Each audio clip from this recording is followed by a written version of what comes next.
January 31st, 2025. And, well, welcome back to the Videntis podcast for a deep dive into some of the big stories that broke today. Yeah. You know, if you're a news junkie, this is going to be right up your alley. Yeah, we've got some pretty interesting stuff to unpack today. Yeah, for sure. So first up, we got to talk about Elon Musk. This is a weird one, okay? Yeah. So there are all these reports saying that people connected to Musk are now like running the Office of Personnel Management. The OPM. Yeah, the OPM. The agency that handles all the HR stuff for the entire federal government. I mean, it sounds crazy, Yeah, right? it does sound a little wild. I mean, we've seen Musk make some big moves before, but this is like next level. Right. And to make things even weirder, Musk himself was seen at OPM headquarters last week. Nobody knows why he was there officially, so Yeah. everyone's speculating. Well, yeah, I mean, that's going to get the rumor mill going. Exactly. So for those who might not be totally familiar with the OPM, it's a really important agency. I mean, they're in charge of hiring, firing benefits, basically everything to do with people who work for the federal government. So basically, whoever controls the OPM controls the federal workforce. Kind of, yeah. And that's why this whole situation is so unsettling. The OPM just sent out an email to all federal employees offering them something called a deferred resignation. A what? A deferred resignation. It basically means if an employee agrees to resign, they'll still get their full pay and benefits until September. Sounds like a pretty sweet deal. Yeah, it does. But some people are comparing this to what Musk did when he took over Twitter. He offered similar deals there, and a ton of people ended up leaving. So it could be a way to like clear house and bring in a whole new team. Exactly. And that's what's got everyone worried. Like, what's the goal here?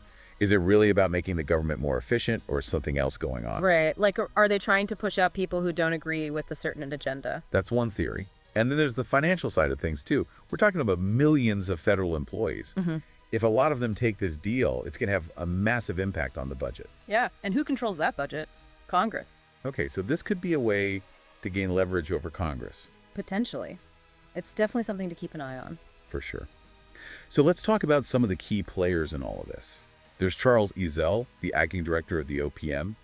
He seems to be totally on board with this whole new direction. Okay. And what about the people Musk brought in? Right. Well, there's Ricardo Biasini, a former Tesla engineer who's now a senior advisor at the OPM. And then there's Amanda Scales, who used to work at XAI, Musk's AI company.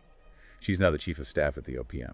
It's interesting how they all have these direct connections back to Musk and the tech world. Yeah, it's definitely a pattern. And it raises some serious questions about whether all of this is even legal. There's specific rules for hiring and firing federal employees. So they might be trying to bypass those rules? Maybe. Some legal experts are already saying that this whole thing could be a way to sidestep the usual process. Wow. So this is about way more than just some personnel changes. Exactly. This could affect everything from how environmental regulations are enforced to how trade deals are negotiated. So this could have a ripple effect across the entire government. Absolutely. Yeah. Think about it. What government agencies or policies do you care about? Because this could potentially impact all of them. It's not just some abstract political drama. This could have very real consequences for people's lives. Right. It's something we all need to pay attention to. So that's the Musk OPM story in a nutshell. Now let's move on to our second big story of the day. This one involves the FAA, the Federal Aviation Administration. And it seems to contradict some of the things former President Trump has been saying about aviation safety. Oh, this is where it gets interesting. Yeah, so Trump has been very vocal about blaming the FAA's diversity and inclusion initiatives for compromising air travel safety. He's basically saying that these initiatives are making flying less safe? Right, but the FAA is pushing back hard. They just released a report that says there is absolutely zero evidence to support that claim. So they're directly challenging Trump's narrative. They are. And they're not just talking about diversity either. They're actually taking steps to make the FAA workforce more diverse and inclusive. Like what kinds of steps? Well, they're doing diversity training programs. They're recruiting from a wider pool of talent, and they're implementing policies to make sure everyone has equal opportunities. So they're putting their money where their mouth is. Exactly. And it's important to remember that they're doing all of this while maintaining a really impressive safety record. U.S. commercial aviation had a 99.9% safety rate in 2023. Wow, that's incredibly high. Yeah, but here's the problem. When someone like Trump, with his platform and influence, makes these claims about safety, it can erode public trust, even if there are no facts to back it up. Right, because people tend to believe what they hear, especially if it comes from someone they trust. Exactly. And we can't forget that Trump has always been a big supporter of deregulation. He often says that government agencies like the FAA are too bureaucratic and stifle innovation. So his stance on the FAA's diversity initiatives fits into that larger argument. It does. He sees it as another example of the government overreaching. Interesting. So this isn't just about diversity. It's a fundamental disagreement about the role of government. Exactly. And that's why this story is so important. It's a microcosm of a much larger debate that's happening in our country right now. A debate about the balance between regulation and innovation, safety and freedom. Right. And it's a debate with really high stakes. So the big question is, will this FAA report actually change anyone's mind? Could it have an impact on the 2024 election, or will it just get lost in the noise? It's hard to say. But what this report does do is provide a counter-narrative, a factual basis for pushing back against these claims that diversity is somehow making us less safe. And that's really important, especially in today's world where misinformation spreads so easily. Absolutely. We need to be able to distinguish between fact and fiction, and that's where good journalism comes in. For sure. Okay, so that's story number 2.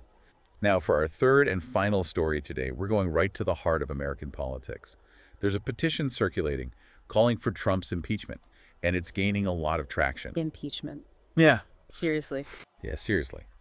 This petition was started by Free Speech for People, a nonprofit organization, and it's already gotten over 100,000 signatures in just 11 days. Wow, that's a lot of signatures in a short amount of time. It is. It shows that people are still really fired up about Trump, even though he's not in office anymore. So what are the grounds for impeachment this time? Well, the petition lists several reasons.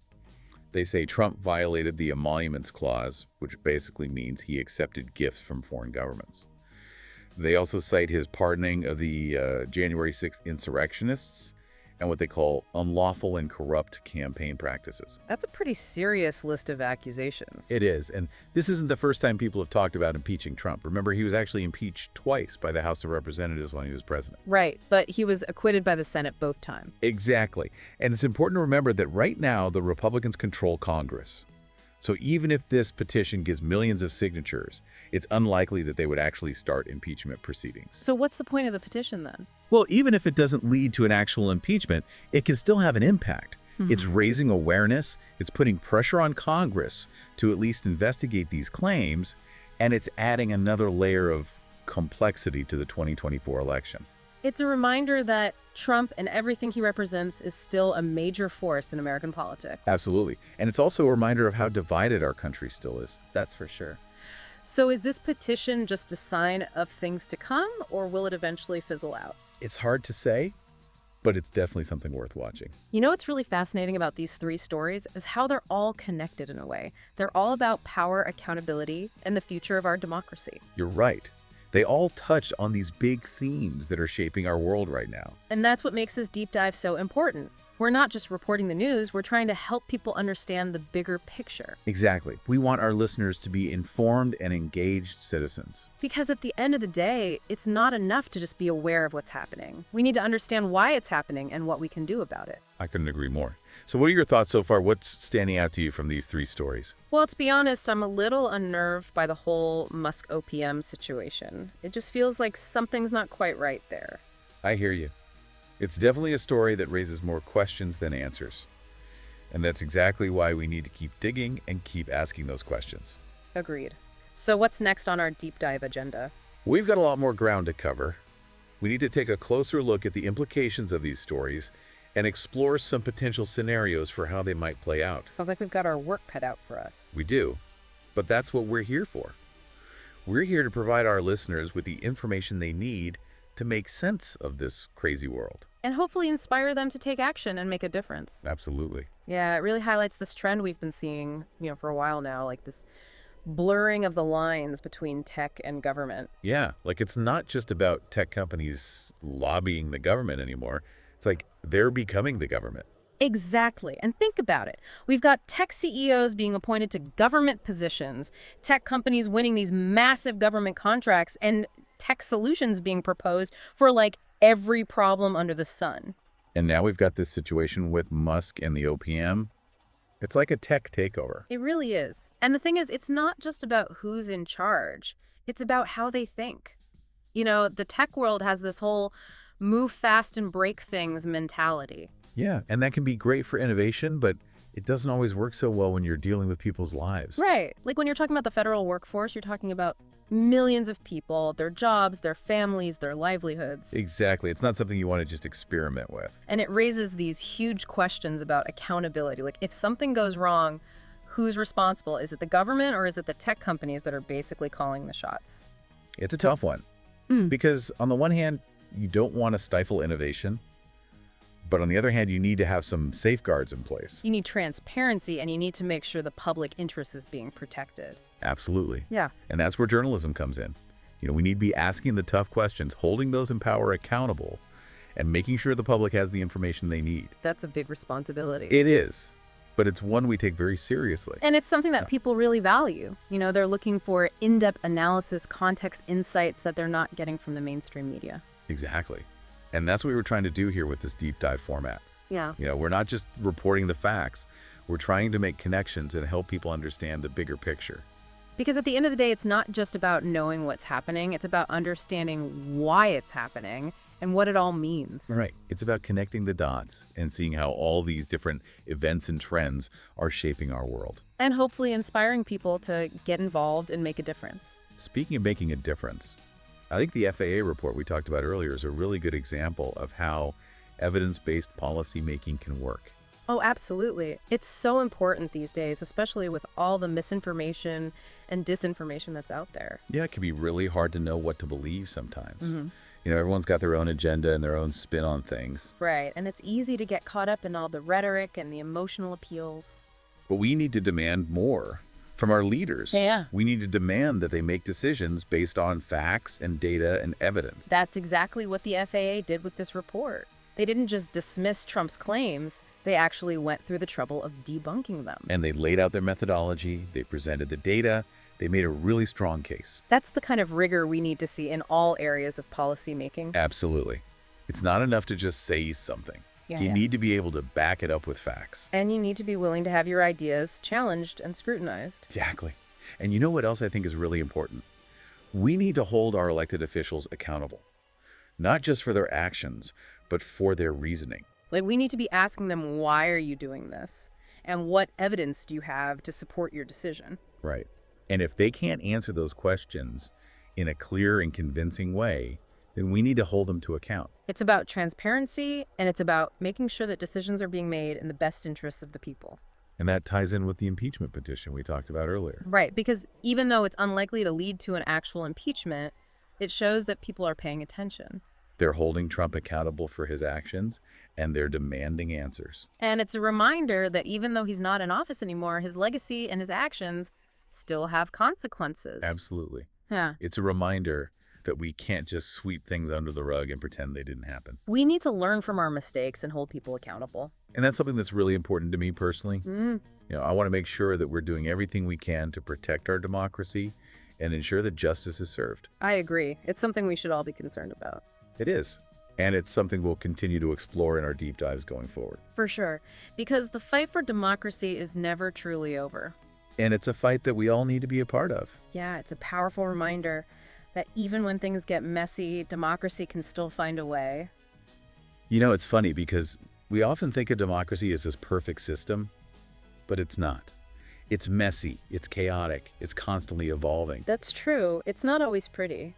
But that's also what makes it so beautiful. It's a system that's built on the idea that everyone has a voice and that we can work together to solve problems even when we disagree. It's about finding common ground and compromise. Exactly. And it's about holding each other accountable. Making sure that we're all living up to the ideals of democracy. It's a lot of work. It is. It's not easy, but it's worth it. It is. And you know what else I think is important? We need to remember that democracy isn't just something that happens every 4 years when we vote. It's something we have to actively participate in every single day. Exactly. It's about being informed. It's about engaging with our communities, and it's about speaking out for what we believe in. And it's about being willing to listen to other people's perspectives, even when we don't agree with them. That's so important. We need to be able to have these tough conversations and find ways to bridge the divides that separate us. I agree. And that's something that I think we try to do here at the Videntis podcast. We're not always going to agree on everything, but we're always going to have a respectful and thoughtful conversation. And we're always going to be guided by the facts. Exactly. So as we wrap up this deep dive, I want to leave our listeners with a challenge. Think about what you can do to strengthen our democracy. Even small actions can make a difference. They really can. Whether it's voting, volunteering, or simply having a conversation with someone who has different views than your own, It all adds up. it does. So let's all do our part to make our democracy a little bit better every day. I like that. So what's next on the agenda? Any other deep dives planned for the near future? Oh, absolutely. We've got a ton of stuff in the works. We're always keeping our ear to the ground and looking for stories that are going to make people think and maybe even inspire them to take action. I'm looking forward to it. Me too. So thanks for joining us on this deep dive. We'll be back soon with more news analysis and insightful conversations. Until then, stay curious, stay engaged, and stay informed. Take care, everyone.